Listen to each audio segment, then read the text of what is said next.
puedes subir un cachito el micrófono?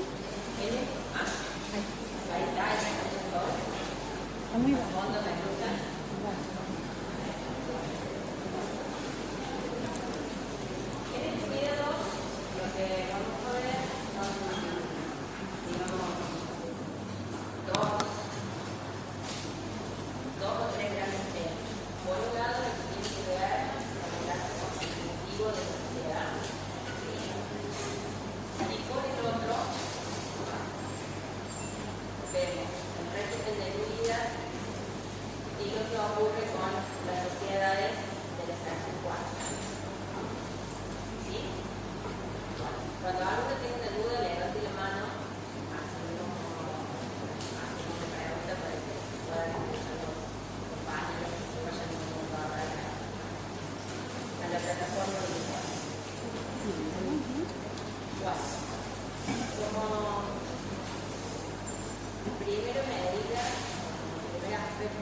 Este acto constitutivo tiene, por un lado, los celebrantes del acto, los otorgantes del acto,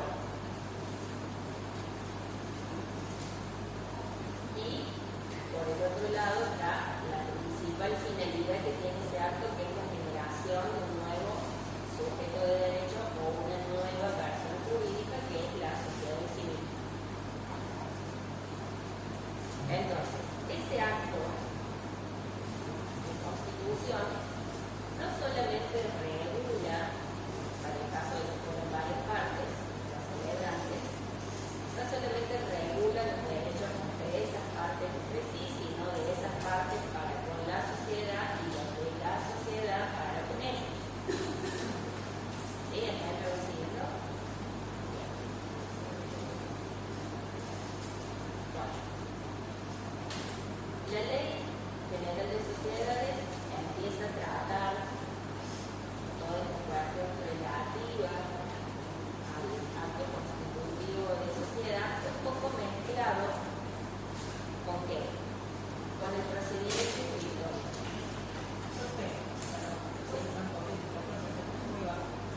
Sí. Yo estoy en la primera fila y casi no la escucho. ¿Ahí la escuchas? Ah. Bueno, entonces, te decía, este acto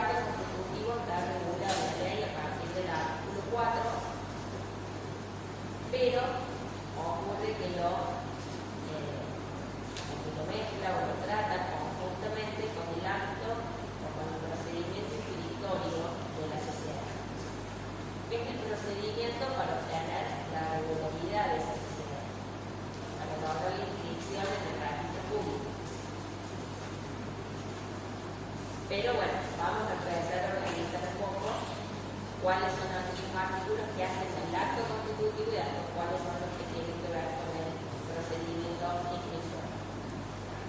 En el artículo 4, ¿sí?, nos habla de la forma que debe cumplir o que debe reunir este acto jurídico. Y nos dice que el contrato por el cual se constituya o modifique una sociedad se otorgará por instrumento público o privado. Es decir, que se puede hacer instrumento público, más paradigmático en una escritura pública.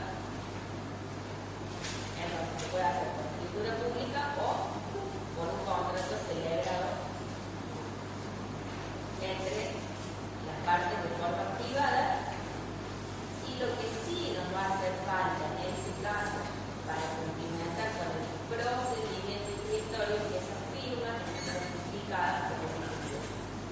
¿Para qué se certifican las firmas? Para darle fecha cierta a ese documento. Y para que las partes no puedan impugnar las firmas que aparecen en el mismo. ¿Sí? ¿Estamos hasta ahí? Dejamos de lado el artículo 5, dejamos de lado el artículo 6, y todo eso es el procedimiento inscriptorio, o sea, se podemos ver cosas. ¿Sí? Dejamos de lado el artículo 7, el 8, el 9 y el 10. Y si vamos al 11. El artículo 11 nos habla del contenido del instrumento constitutivo. Aquí en el programa ustedes tienen diferenciadas dos cuestiones: los elementos generales y especiales y aquellos requisitos tipificantes y no tipificantes. Los elementos generales son aquellos elementos que ustedes ya estudiaron cuando vieron derecho comercial, derecho privado 2, cuando tuvieron todo el tema de contratos, de obligaciones, cuando los elementos generales son exactamente los mismos. Es decir, los sujetos que otorgan el acto, ¿sí?, que serían las partes, la causa de ese acto, ¿sí?, el objeto de ese acto. Y podremos hablar de la finalidad de ese acto o de la forma ya lo vimos. ¿Quiénes son las partes? Los celebrantes. ¿Cuál es la causa? La causa es la finalidad, ahí se confunde causa con finalidad, porque también es una causa fin, que es que la generación del nuevo sujeto de derecho y que específicamente lo que quieren lograr es constituir una sociedad. ¿Sí? Esa causa fin, ¿sí?, se mezcla un poco con el objeto directo del acto constitutivo, que es generar esa sociedad en específico. No es generar cualquier sociedad, sino esa en particular. ¿Y por qué se mezcla?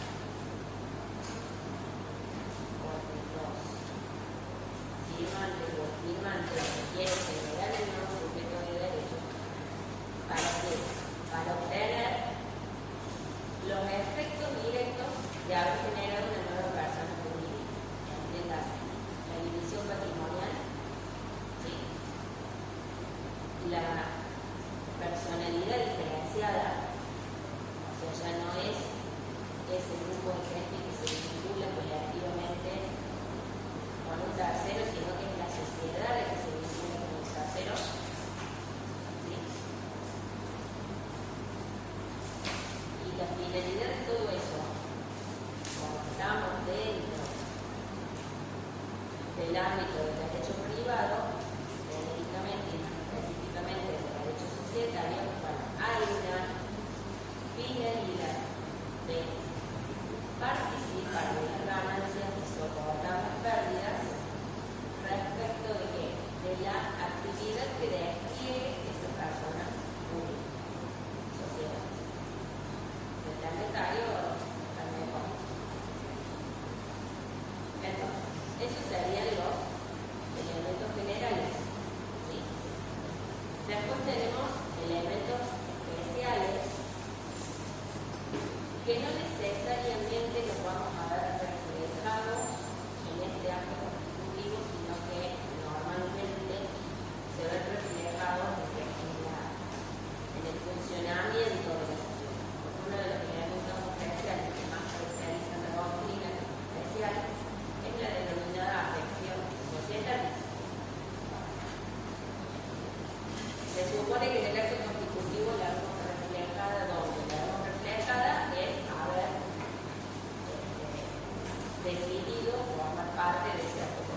¿Para qué? Para generar ese sujeto de derecho. Pero no lo vamos a encontrar en ninguna otra cosa dentro del acto constitutivo. Sí la vamos a ver más reflejada en el funcionamiento de esa sociedad o en el mal funcionamiento de esa sociedad. ¿Sí? En la posterior, no en este momento inicial. ¿Sí? Y luego el programa nos empieza a hablar de estos requisitos tipificantes y no tipificantes. Tampoco vamos a encontrar los requisitos tipificantes dentro de la artículo 11. ¿Sí? ¿Por qué? Porque todos los requisitos del artículo 11, con todos los incisos que están aquí, como contenido del acto conjunto constitutivo, son precisamente todos aquellos requisitos no tipificantes, porque son comunes a todas las sociedades. Los tipificantes los vamos a ir encontrando en cada una de las tipologías societarias. Vamos a encontrar en la sociedad colectiva, dentro de la sociedad colectiva, los de la SRL dentro de la regulación de la SRL, los de la sociedad anónima dentro de la regulación de la sociedad anónima. ¿Sí? Bueno. ¿Qué significa que sean requisitos tipificantes? Son aquellos que hacen al tipo o a la tipología societaria elegida. Si nosotros queremos constituir una sociedad anónima, ¿sí? Por ejemplo, lo que ya leímos del artículo 4, que nos habla de la forma del instrumento. Bueno, si bien el artículo 4 nos permite que se haga por instrumento público o por instrumento privado, vamos a ver que para el caso de la sociedad anónima sí o sí existe el título público. ¿Sí? Y eso no lo encontramos en esta parte de la ley, sino que lo encontramos en la sociedad anónima. No se puede constituir de otra forma más que por escritura pública. ¿Sí? ¿Me van siguiendo hasta ahí?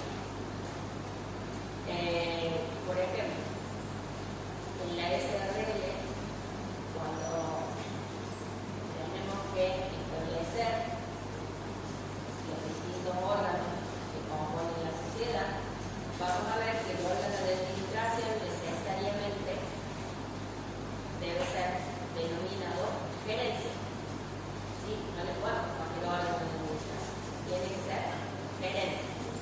¿Por qué? Porque es un requisito tipificante.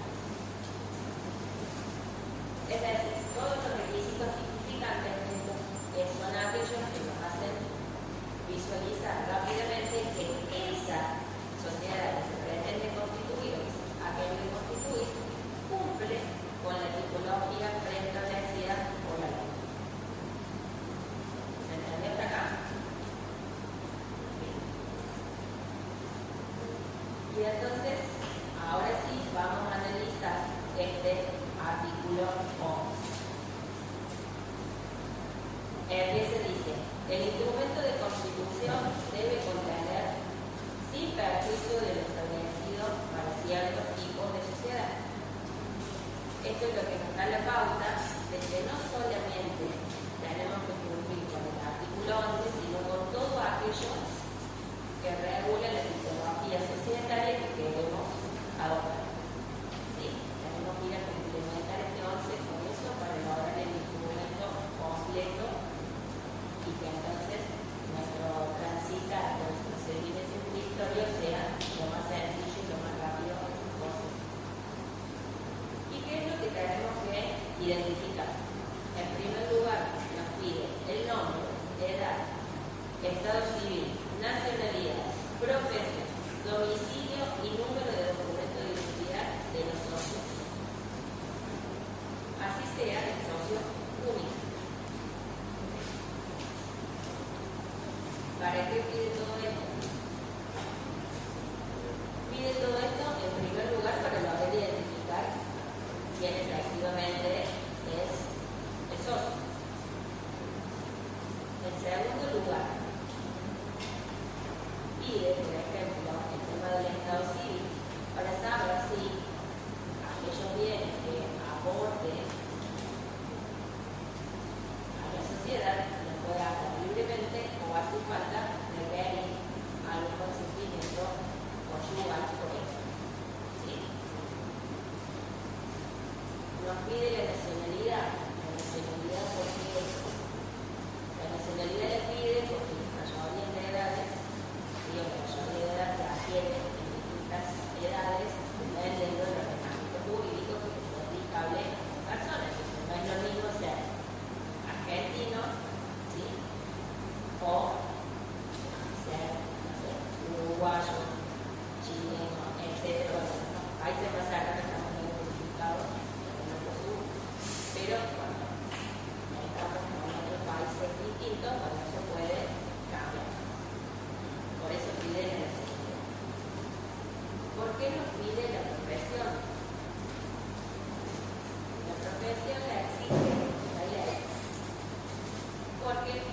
queremos constituir una sociedad que se dedique como actividad ser un centro médico.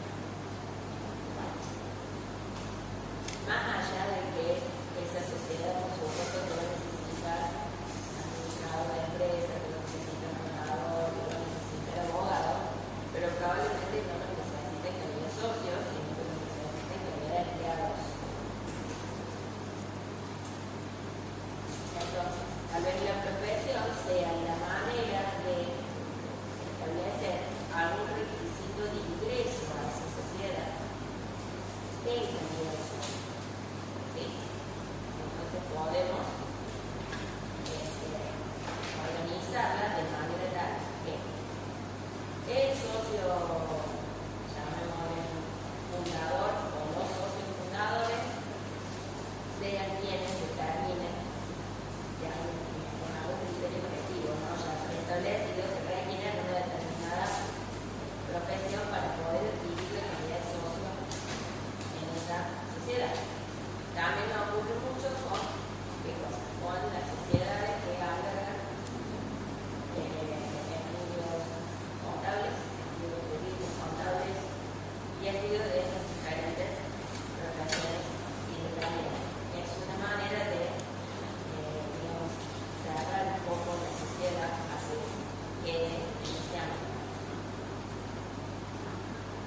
Y si bien al principio o al momento de la Constitución uno no le ve a veces la utilidad de estas cosas, sí puede empezar a tener muchísima utilidad y necesidad cuando fallece la sociedad. Porque ahí nos encontramos con los herederos.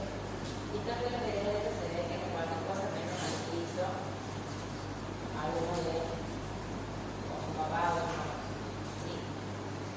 Entonces, también elige otra profesión y si ingresa a una sociedad donde están realizando sus profesiones, puede llegar a ser alguna tercera también. ¿Sí? Bien. De acuerdo del domicilio y de la identidad, tiene que ver con la identificación clara de quienes integran esta sociedad con nosotros. Bueno. En el segundo inciso, entramos con la cuestión de la razón social o la denominación y el domicilio de la sociedad. Acá es importante remarcar la diferencia que existe entre razón social y denominación. La razón social es indicativa de la responsabilidad que asumen los socios de esa sociedad por categorías sociales. Por eso solamente se habla de razón social en aquellas sociedades personalistas donde existen socios que asumen una responsabilidad ilimitada y solidaria, aunque subsidiaria por las deudas sociales.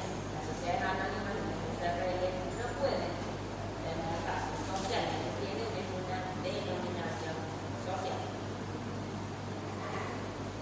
La denominación es el equivalente al nombre de las personas humanas. Es genérico, digamos que la denominación incluiría la razón social como un subtítulo.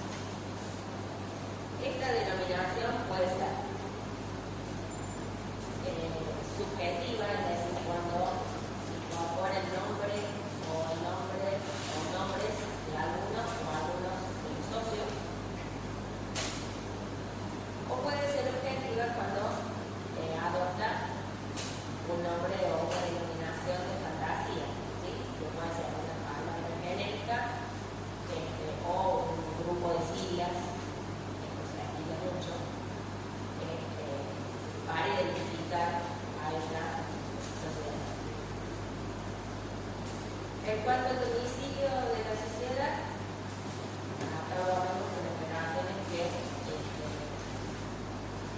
que posteriormente la ley las hace más abajo de este inciso. El domicilio aquí es equivalente a la jurisdicción en la cual se constituye. Entonces, eso va variando de provincia en provincia y ciudad autónoma también tiene su régimen aparte en este sentido. ¿Por qué? Porque muchas veces esas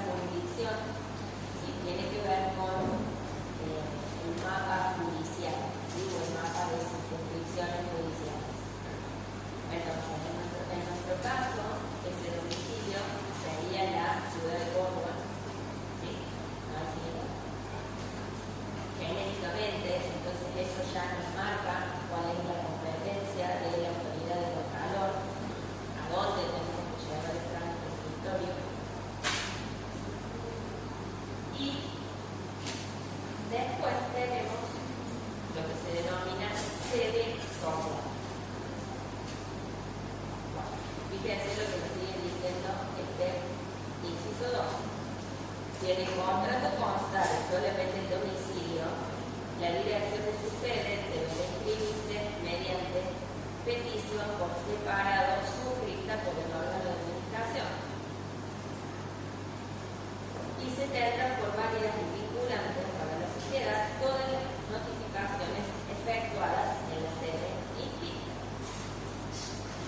Todo esto nos lleva a concluir con que la sede social es la dirección específica, es decir, la calle, el número, la oficina. Si estamos en un edificio, identificar adecuadamente la oficina no solamente por el piso, sino por la letra que corresponda al CPH. ¿Me va siguiendo? Entonces, esa sería la sede. El domicilio en la ciudad de Córdoba y la sede, supongamos, hace 120 de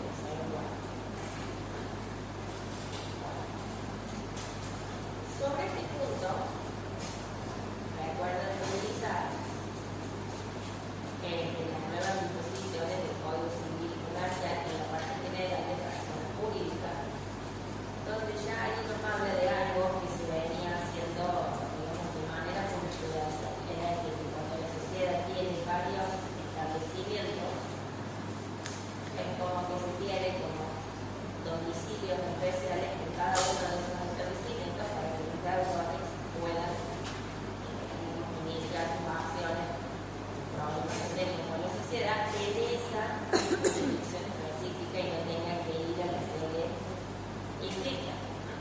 Pensemos en aquellas sociedades que están inscritas en ciudad autónoma pero tienen establecimientos a lo largo y a lo ancho de todo el país. Entonces, eso es en favor, digamos, de los acreedores sociales. Continúa el inciso 3, la designación de su objeto, que debe ser preciso y determinado.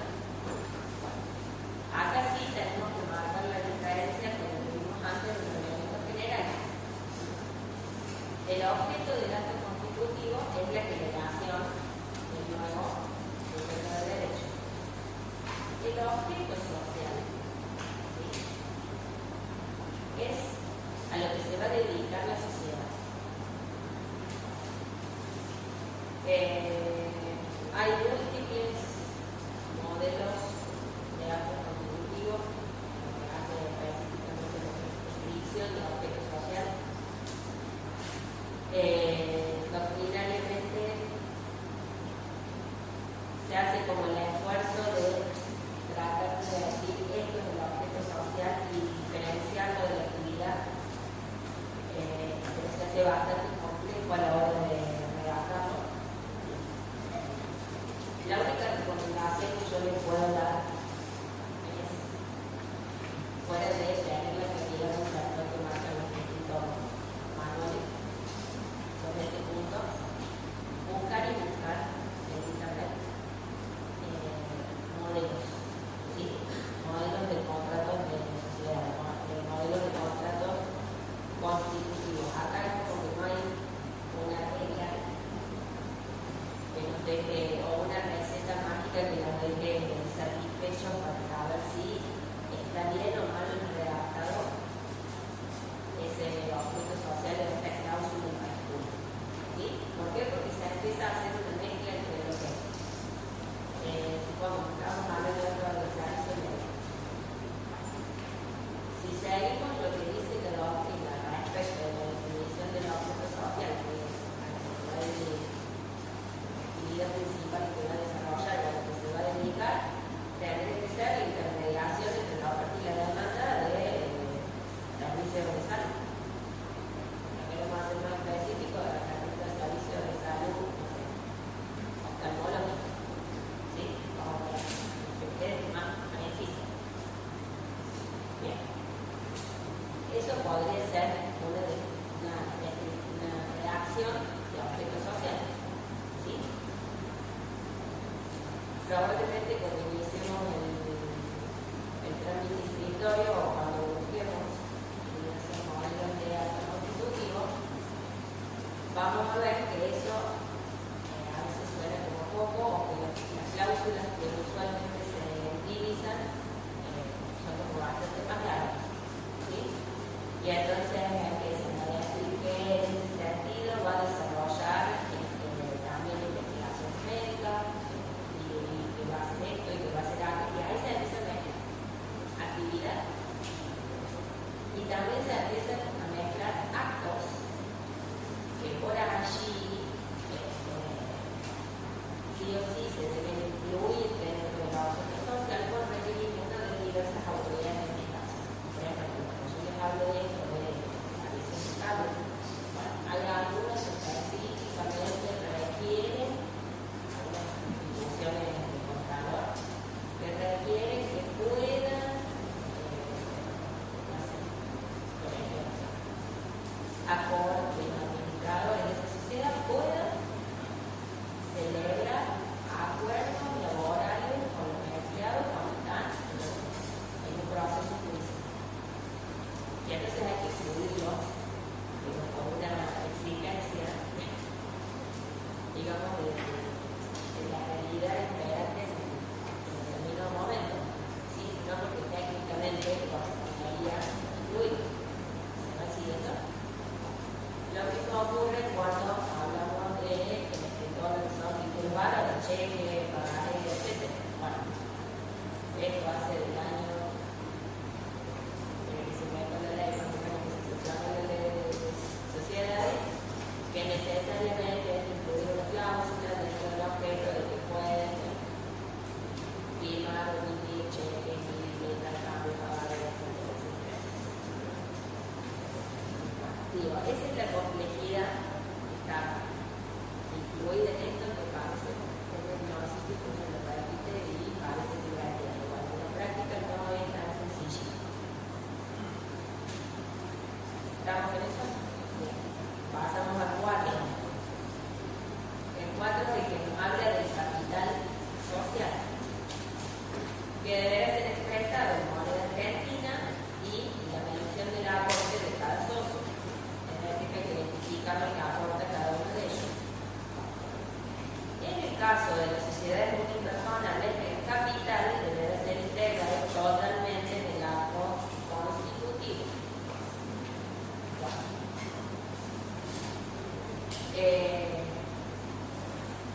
Este artículo, cuando lo empezamos a relacionar con los cambios o las modificaciones que introduce cada una de las tipologías societarias al respecto,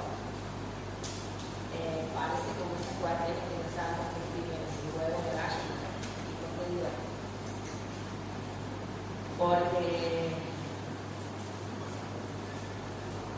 técnicamente el capital es el equivalente a la suma de todos los aportes de los socios.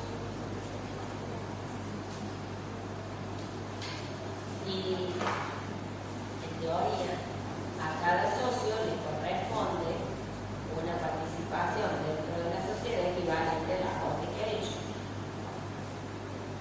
Mientras todo esto sea, digamos, en dinero de efectivo, no tenemos mayores problemas porque es bastante divisible y bastante fácil de dividir y de computar. Cuando ya todo esto empieza a ver bienes de la especie que requieren alguna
el objeto, el capital y el plazo de duración, recomendación, porque está habiendo muchas modificaciones en estos últimos tiempos.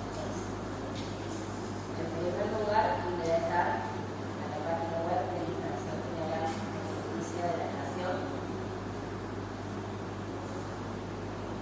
y descargar toda la normativa vigente que está modificando las resoluciones generales de la Administración General de Justicia de la Nación. ¿Esto por qué? Porque habrá un cambio de director, un cambio de gobierno, y entonces había un montón de otras cosas que tenemos reguladas de una manera hasta diciembre del año pasado y que ahora se han regulado para el lado contrario. No es nada que no esté plasmado en los manuales, ¿ya? Pero como son cosas novedosas, vayan descargándolas, ya vamos a ver si en breve las subimos al aula virtual para que por lo menos el link, para que ahí lo puedan ir sacando, ¿sí? Pero vayan revisando. Eso, si bien es de aplicación en Ciudad Autónoma de Buenos Aires, es lo que ocurre donde todas las inspecciones provinciales están empezando a modificar las cosas en base a aquello, en algunas no van a todas y en otras no van a todas. Lo importante sería descargar esas y revisar también periódicamente, también vamos a ver si lo podemos hacer en el aula virtual, la página de inspección de personas jurídicas de acá de Córdoba, para ir teniendo por lo menos información actualizada sobre esto. No cambia absolutamente nada, ¿sí? Digo desde lo sustancial, no es que va a cambiar el objeto, o qué es el capital social, o qué es el plazo de duración, pero sí, digamos, tiene esta cuestión de interpretación de que se trata. Por ejemplo, antes de diciembre, hasta diciembre del año pasado, el objeto social debe ser único, no se permitían objetos plurales, algo así. Bueno, ahora se permiten objetos plurales. Entonces son pequeñas cuestiones que van afectando el capital social. Bueno, hasta diciembre del año pasado había algunas sociedades que tenían un capital que estaba medio desactualizado, todo de evaluación, etcétera, que está pasando. Entonces ahora hay un nuevo capital mínimo con todo lo que se llama. Si bien no nos impacta ahora, nos va a ir impactando posteriormente. Y con el plazo de duración, en diciembre del año pasado, hay una resolución de la Secretaría de Justicia de la Nación que marca un plazo máximo de 20 años. Y ahora ya es como que en el plazo de duración se está viendo. Es decir, no cambia nada bajo eso, pero sí son interpretaciones de estos artículos de inciso que nos ayudan a comprender cuál es la problemática, no del estudio de la materia, sino del ejercicio práctico de la materia. Porque son cosas que van impactando en el ejercicio profesional que ustedes tienen. Bueno, entonces allí lo que parece sencillo. Después viene lo otro que parece más sencillo, que es más complejo que todo lo que acabamos de ver. ¿Por qué? Porque viene el inciso 6 que nos habla de la organización de la administración, de su fiscalización y de las reuniones de socio. ¿Puedes repetir? El inciso 6 que nos dice la organización de la administración, de su fiscalización y de las reuniones de socios. Parece casi como algo que lo vamos así rapidito y se sale por el lado. No. Fíjense todo esto. Organización de la administración. ¿Sí? Primeramente. Si vamos a tener, o sea, tenemos que tener un órgano de administración. Bueno, tenemos que fijarnos si ese órgano se denomina de alguna manera de forma típica para la tipología que estamos hablando. Bueno, fuera de ese órgano, si la administración es una función societaria, ¿sí? Tenemos que ver cómo impacta en lo que es la organización humana que es la sociedad. ¿Sí? Está bien, estamos en una sociedad que recién arranca. Bueno, pero esa sociedad que recién arranca puede tener que ver con que ya haya una empresa que esté funcionando, y esa empresa puede ser pequeña, mediana o grande. Entonces no es lo mismo lo que tenemos que reflejar en ese acto constitutivo si es una empresa grande. Que recién ahora pretende adoptar una forma societaria. No es que todas las empresas adoptan desde el arranque la forma societaria. Las empresas no funcionan como empresas bajo la figura del empresario individual desde el mundo. Y eso ha sido lo primero en lo que caer en una forma societaria. Puede ser que lo que estemos constituyendo es una sociedad como consecuencia de algún proceso de crisis empresaria que puede haber tenido otra sociedad o otra empresa y que ahora los trabajadores se hacen cargo de eso por explicación de lo que es la ley de concursos y quiebras. Entonces digo, no es tan lo que estoy diciendo pasó que la empresa crezca y sea grande, podemos manejarnos con todo el reino.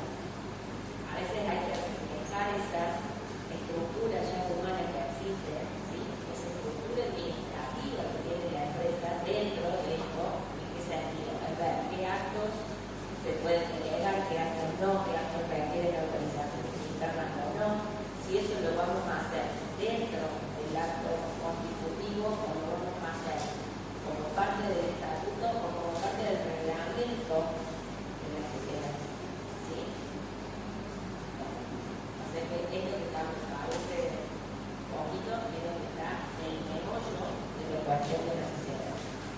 Fíjense, la fiscalización interna, realmente, sindicatura, consejo de vigilancia, el órgano de fiscalización interna y las reuniones de socios. ¿Y cómo van a interactuar estos tres órganos societarios entre sí? Es decir, si el administrador va a poder hacer todo por su cuenta o si determinados actos van a quedar sujetos a que lo autoricen previamente el órgano de fiscalización o el órgano de gobierno que es la reunión de socios. Precisamente acá es donde podemos adaptar la sociedad a las necesidades específicas de nuestro tiempo. Pero para poder hacerlo tenemos que saber bastante de todo esto. Me parece que es muy sencillo, pero por eso reitero, busquen modelos de actos constitutivos, de reglamentos, de estatutos, que es lo que te va a hacer falta el día de mañana para hacer y para encontrar las mejores soluciones. El 7, este es el que trae programación. Las reglas para distribuir las utilidades y soportar las pérdidas. Todo lo que escriben de común acuerdo, casi sin leer, cuando son dos o más socios, en este momento de acto constitutivo, es lo que después trae los problemas cuando con el transcurso del tiempo se empiezan a desconocer un poco. Estamos de acuerdo que están amigos como mismos. Bueno, entonces, esto a tener especial cuidado de que comprendan, sobre todo los clientes, cómo es el funcionamiento de esto.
ahí cuando hablamos de respecto de terceros, también se incluye a la sociedad misma.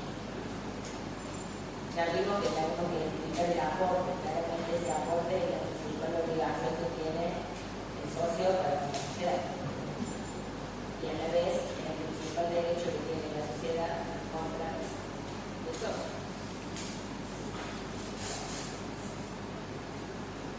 Y por último, el inciso 9, este también se suele resolver de forma medio, dejemos lo que digo de leer, qué sé yo, ahora me ocupa. ¿Qué tiene que ver? Las cláusulas atinentes al funcionamiento, disolución y liquidación de la sociedad. Este tampoco es menor. El funcionamiento es lo que hace que la sociedad pueda funcionar habitualmente todos los días. Entonces, que lo dejemos medio de la nebulosa, no muy claro, o bastante expuesto, puede hacer que tenga un impacto después en el desenvolvimiento cotidiano. Acá también es importante que complementen con lo que establece el Código Civil Comercial, la legislación jurídica en general, porque acá hay un gran avance en el funcionamiento.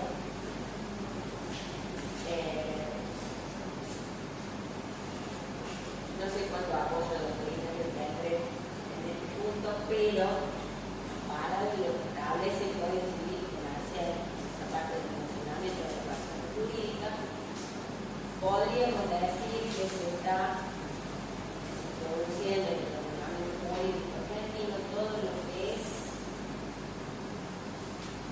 lo que en doctrina se conoce como buen gobierno corporativo, entonces las buenas prácticas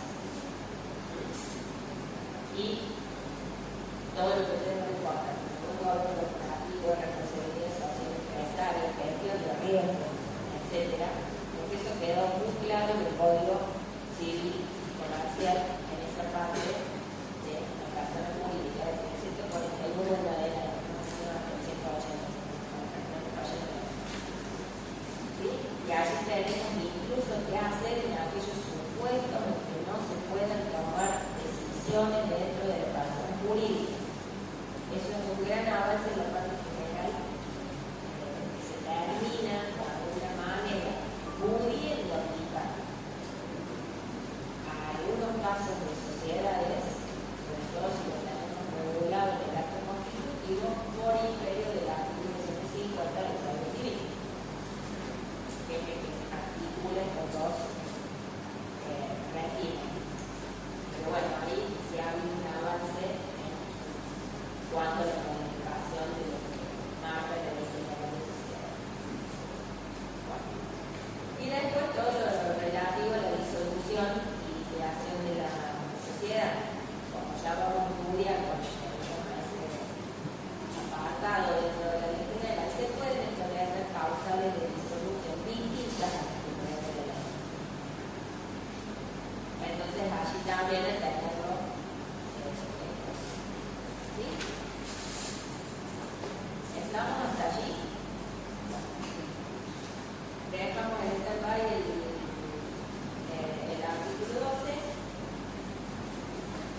y vamos a leer un poco el artículo 13, porque el artículo 13 se vincula más con el acto constitutivo que con lo que es el régimen de nulidad de la sociedad. A pesar del título del artículo 13 que dice titulaciones nulas. ¿Por qué? Porque acá lo que estamos viendo son nulidades de algunas cláusulas que se pueden introducir o que se han introducido en el acto constitutivo. Y nos dice 3, que son nulas las estipulaciones siguientes: que algunos o algunos de los socios reciban todos los beneficios o se los excluya de ellos, o que sean liberados de contribuir a las pérdidas. Fíjense que es algo de lo que acabamos de ver hace un ratito en el 11. Y al socio o socio capitalista se le restituyan los aportes con un premio designado o con sus frutos, o con una cantidad adicional, haya o no ganancias.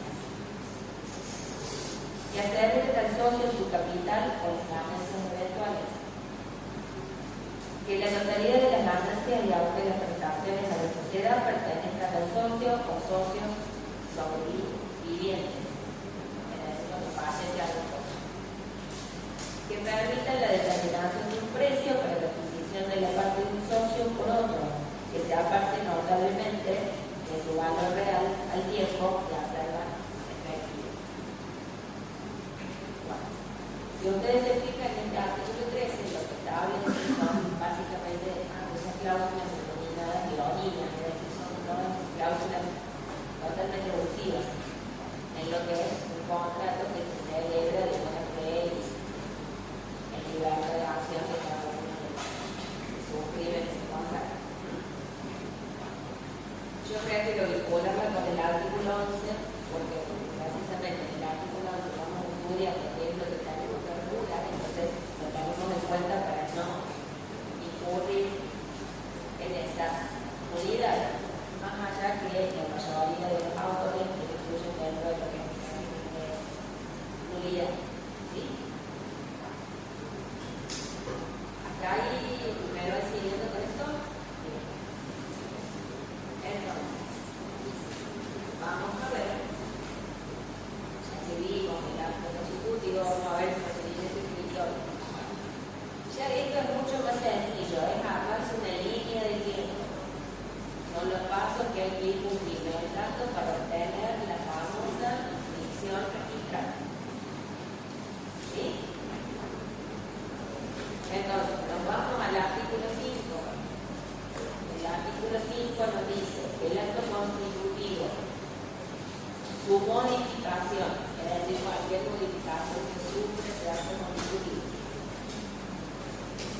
y el reglamento, si es que existiese un reglamento,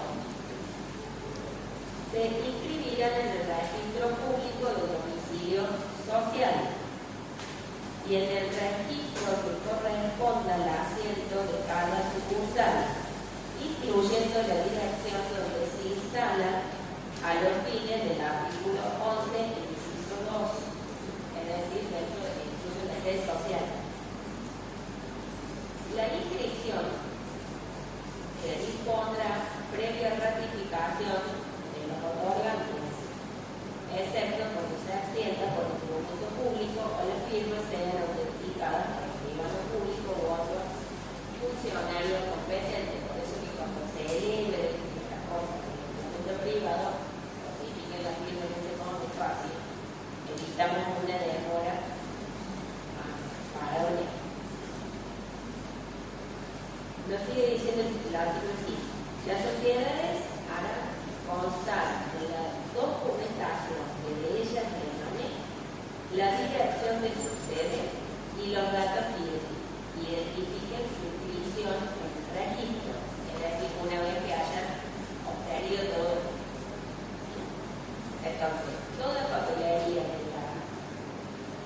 de la sociedad debe tener además de su nombre, su denominación, además de identificar la tipología social adoptada.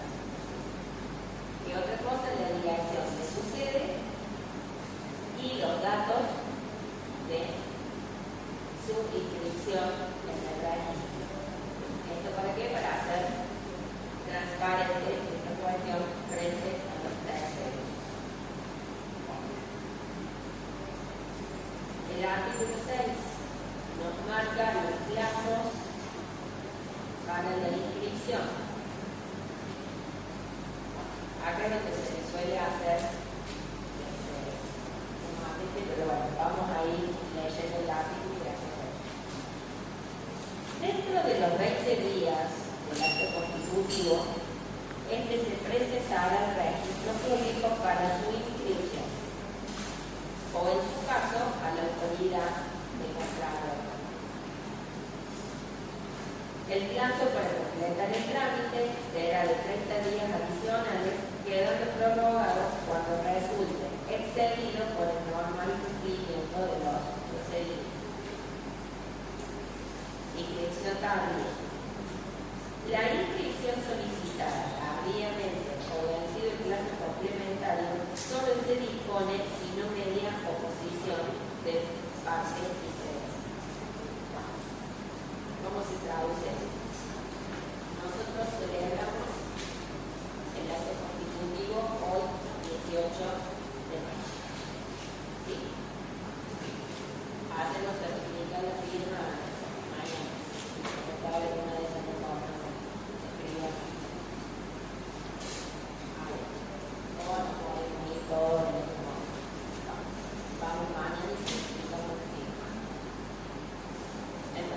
Si nosotros presentamos, iniciamos dentro de los 20 días, contados a partir de cuando, de hoy que se ha celebrado este contrato el 18 de marzo, allí estamos dentro de la inscripción o del trámite en tiempo y forma. Cuando supera los 20 días contados desde el 18 de marzo, ya estamos en el trámite de inscripción tardía. Entonces, ¿cuál es la diferencia entre uno y otro? Que si nosotros iniciamos dentro de los 20 días contados a partir del 18 de marzo, los efectos que tiene ese acto se producen a partir del 18 de marzo. ¿Sí? En cambio, pasan de esos 20 días, inscripción tardía, los efectos se producen a partir desde el momento que iniciamos esa inscripción tardía. No desde el 18 de marzo, sino probablemente unos 20 días más, el 5 de junio, que es cuando iniciamos la inscripción tardía. ¿Se entiende? Bueno. Y en ese supuesto de inscripción tardía, cuando son varios socios, si hay uno ya no está de acuerdo, allí tenemos un pequeño problema. ¿Sí? Porque dice, la inscripción solicitada tardíamente solo se dispone si no media oposición de parte interesada. Acá hay alguien que está interesado en que no inscribe. Sigue diciendo el artículo 6. ¿Quiénes son los autorizados para hacer esta inscripción? Si no hubiera mandatarios especiales para realizar el trámite de constitución, se entiende que los representantes de la sociedad designados en el acto constitutivo se encuentran autorizados para realizar. En su defecto, cualquier socio puede instarla a expensas de la sociedad. Sí. Respecto a la oposición de la parte interesada, no parte interesada, que solamente la socio puede haber alguna parte que se oponga. Solamente los otorgantes de la parte interesada. ¿Sí? Porque es una inscripción tardía. O sea, ningún acreedor, ninguna cosa puede. O sea, la parte interesada acá es, digamos, alguno de involucrado en ese. Se supone que no tenemos nadie más a poder. Podría ser algún monto de, por ejemplo, de algunos socios, para mirar bien la cuenta que tenía. A ver, si tenés todas las firmas certificadas por escribano, porque ahí ya se controla de eso y ya se. Ahí ya figura si te aportas todo bien y ya figura. Es medio difícil. Sí. Podríamos llegar cuando se haga un supuesto, ya ni siquiera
El artículo 7 es el que nos marca los efectos de esa inscripción registral. La sociedad solo se considera regularmente constituida con su inscripción en el registro público. ¿Sí? El artículo 8, ¿sí?, tiene que ver con algo vinculado a las sociedades anónimas. Siempre se quiso armar con un registro público de sociedades anónimas de todo el país. Entonces, esto va siguiendo a veces el derrotero de la organización administrativa del Estado. ¿Sí? Es probable que este artículo 8 puede ser desactualizado, así que debemos tener algo por el registro público. Así que bueno, digo que a veces son cosas que están pasando, pero se trata de mantener actualizado para lograr encontrar cuáles son todas las sociedades anónimas que existen en el país. ¿Y qué nos dice? Registro Nacional de Sociedades por Acción. La organización y funcionamiento del Registro Nacional de Sociedades por Acción está a cargo del Ministerio de Justicia y de Derechos Humanos o del organismo que dirige la ley, para lo cual se utilizarán los sistemas informáticos desarrollados y provistos por el Ministerio de Modernización, que en su caso contiene el Poder Ejecutivo Nacional de la ley. Bueno, acá hay que hacer algo nosotros particulares, no, lo hacen los registros públicos de cada una de las provincias que comparten la información a través de ese sistema registral a este registro nacional de sociedades por acción. El artículo 9 nos habla del legajo, que sí los juzgados lo llevan, tienen los registros públicos provinciales. Y nos dicen, los registros, por vena de la inscripción, se formaron un legajo para cada sociedad, con los duplicados de las diversas tomas de razón y demás documentación relativa a la misma, cuya consulta será pública. Este legajo, como el equivalente, o sea, el número que asignan en ese legajo, es como el equivalente a nuestro DNI para la sociedad. ¿Sí? Es el dato de esa inscripción que requiere toda la papelería que se utiliza. Bueno. El artículo 10 establece una publicidad adicional para el caso de las sociedades de responsabilidad limitada por acciones. Vemos un poco lo que preguntaba su compañero en esto de la inscripción tardía o quién más se podría llegar a poner. Cuando podría llegar a aparecer un tercero, es sobre todo en este tipo de sociedades. Sociedades limitadas, sociedades por acciones. ¿Por qué? Porque mueven bastante más capital que las sociedades personalistas. Entonces, además de todo el procedimiento inscriptorio y de esa publicidad registral que se obtiene, la registral se abre legal, se pide adicionalmente una publicidad a través de diarios o de boletines oficiales para que se dé a conocer a todo el mundo de que se está constituyendo esta sociedad o que se está modificando el acto constitutivo de esta sociedad. Y entonces nos dice que las SRL y las sociedades por acciones deben publicar por un día en el diario de publicaciones legales correspondientes del boletín oficial un aviso que deberá contener. Y ahí nos divide la publicación, según si estamos frente al acto constitutivo o en oportunidad de la modificación del contrato o disolución. Entonces, ¿qué es lo que hay que publicar en la oportunidad de la constitución? Bueno, el nombre, de los socios, la fecha del instrumento de constitución, la razón social de denominación de la sociedad, el principio de la sociedad, el objeto social, el plazo de duración, el capital social, la composición de los órganos de administración y fiscalización, los nombres de los miembros, ¿sí? Y en su caso, duración de los cargos, organización de la representación legal, porque esto sí le interesa a un tercero, y la fecha de cierre de ejercicio. Y cuando se modifique el contrato o estemos frente al proceso de disolución, fecha de la resolución de la sociedad que aprobó la modificación del contrato o su disolución. Y cuando la modificación afecte los puntos enumerados en los incisos 3 a 10 del apartado A del anterior, ¿sí? Deberá determinarlo en la forma allí establecida. Es decir, cuando se modifica el plazo de duración, bueno, cómo ha quedado el nuevo plazo y cuando se cumple, etc. ¿Sí? Entonces ya lo vimos. Lo pasamos. Vamos al artículo 12, que ahora nos habla de que de las modificaciones no inscritas, ya no quedan dos artículos más, ya digamos. ¿Y qué nos dice? Todas las modificaciones al acto constitutivo, ¿sí? Al estatuto o reglamento, no inscritas regularmente, obligan a los socios a otorgar. Bueno, ¿por qué? Porque los socios son los que aprueban esas modificaciones dentro del órgano de gobierno y no se pueden otorgar porque no están inscritas, no les van a ser válidas ni aplicables a ellos, y son necesariamente que se aprobaran y se les conocen de acuerdo con cualquier otro. ¿Sí? O sea, es como una teoría de la propia. Hacemos la modificación en caso de duración, después no me diga que porque no esté inscrita vos creéis que la sociedad está disuelta. ¿Sí? Bueno. Pero son inoponibles a los terceros. Bueno, porque los terceros sí tienen que conocerlas. La forma de conocerlas es a través de la inscripción regular en el registro. Ahora, si algún tercero tuviera conocimiento de esa modificación que no está inscrita, ¿sí? Por X motivo, porque ha celebrado un contrato después de vencido un plazo de duración, entonces dice, no, bueno, yo no te firmo un contrato porque ya te el plazo de duración vencido.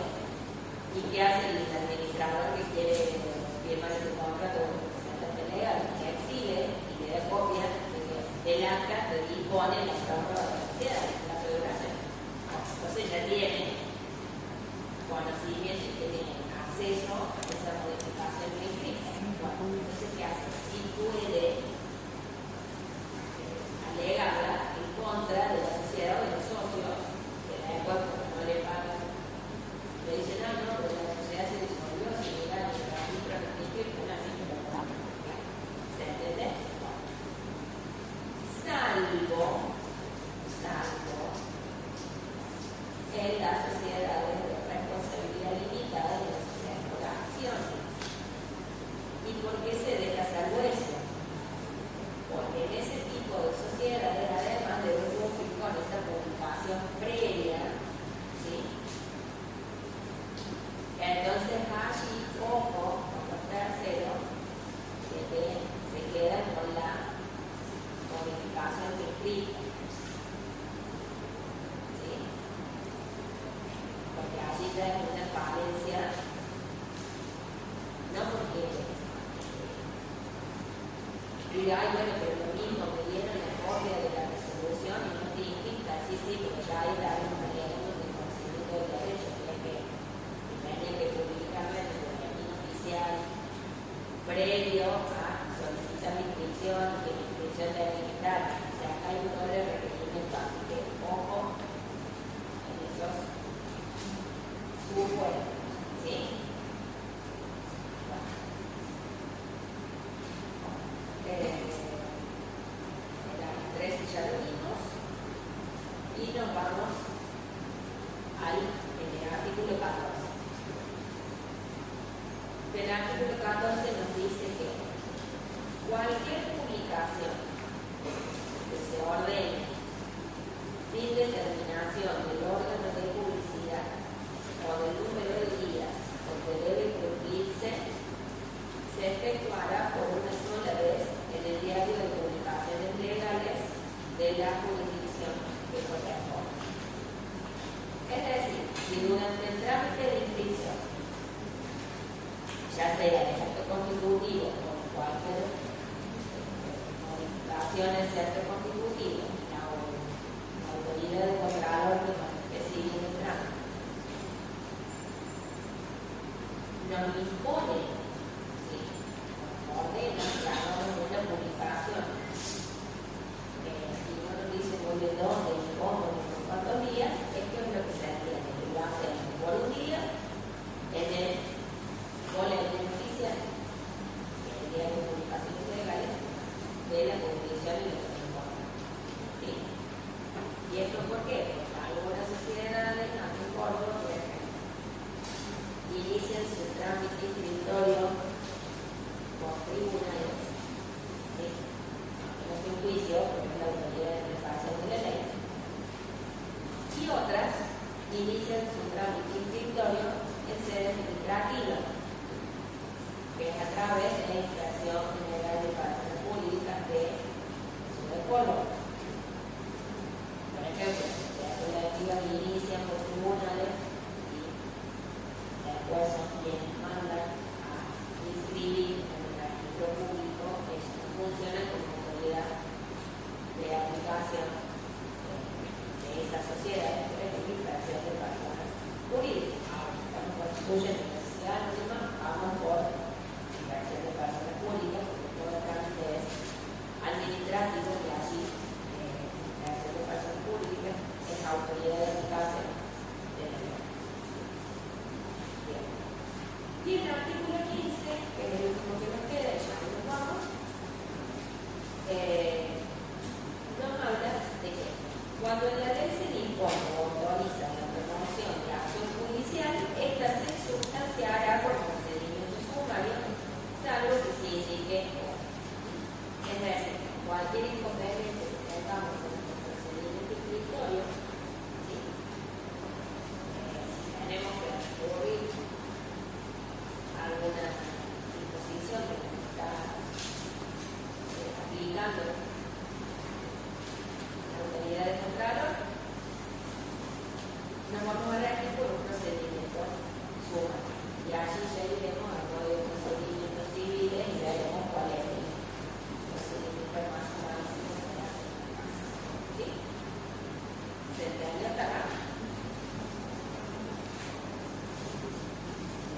¿Me quedó claro esto del acto constitutivo y el procedimiento inscriptorio? Bueno. Traten de leerlo, ¿sí? Y cualquier cosa, traigan dudas para los procedimientos.